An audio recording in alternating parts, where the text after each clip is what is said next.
A new part of the line was being built on the Plarail branch. It was going to run through the mountains around Coldy Fell. It was a rather large project indeed, and there was even a big bridge that had to be built. But at last, the new part of the line was complete. Sir Topham Hatt came to the sheds later that evening.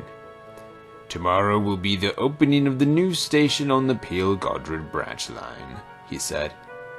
"Gordon, Henry, Thomas, you three are going to pull the first passenger trains up to that station."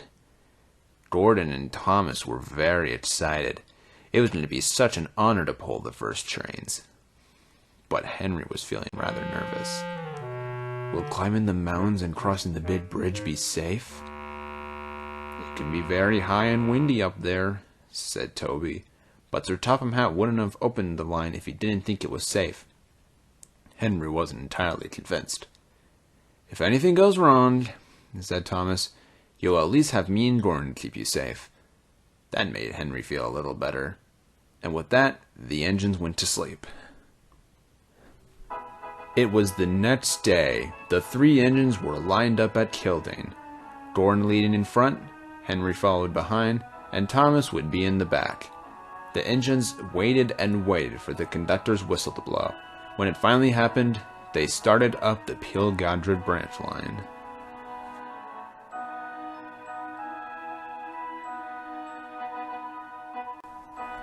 Gordon, Henry, and Thomas puffed in unison down the line. They puffed through stations and were soon on the new part of the line. The line moved upwards along the mountains and curved around trees and rocks. The three moved higher and higher. The fog started to roll in. It was getting harder to see. Henry was getting nervous again, and he started to fall behind. Thomas did his best, but he couldn't get Henry to catch up to Gordon. If only they could get out of the fog and to the big bridge. At last, the fog cleared, and there it was, the big bridge. And across it, the new station. But instead of crossing, Henry stopped just before it. Thomas puffed alongside. "Aren't you going to cross, Henry?" he asked. "You go first, Thomas," he said nervously. "A little scared, are we?" said Thomas. "All right, I'll let you know if it's safe to cross." And Thomas puffed onto the big bridge. The wind howled around Thomas. It was stronger than he thought. Suddenly, his front wheels started to lift up. "Oh no!" cried Thomas. The wind picked Thomas up and jammed him into the metal bars. Thomas was stuck on the bridge. Henry had seen everything. Now he knew for sure that he wasn't going to cross the bridge. "Henry, you need to cross the bridge." "What?" cried Henry. "I can't cross it. I'll get blown off like you were." "Look, the people at the next station need to know that I'm in trouble. Besides, you're heavier than me, so you probably won't get blown off." Henry knew that he had to help his friend. So he mustered up all his courage, and he puffed onto the bridge. The wind whistled around his boiler, but Henry pressed on. He soon passed Plarail, Annie, and then Thomas.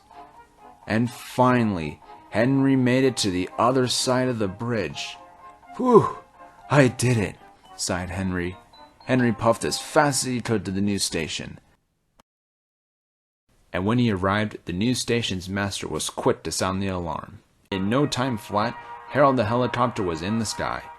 He had been careful not to get caught in the wind, but with enough hard work and determination, Harold put Thomas back on the tracks.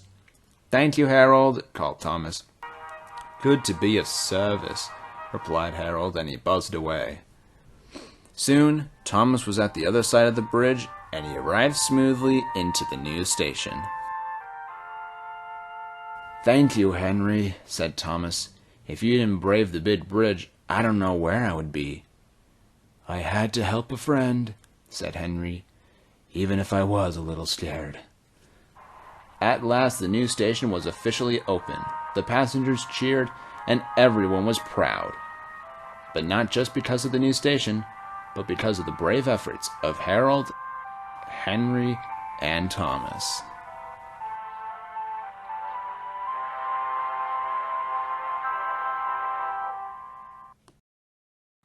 So that's going to be all for this video, guys. Be sure to leave a like if you enjoyed it, subscribe if you haven't already, and let me know in the comments what you thought of this video. But that's all for now, guys. This is the Blue OJ Leader, and I'll see you later.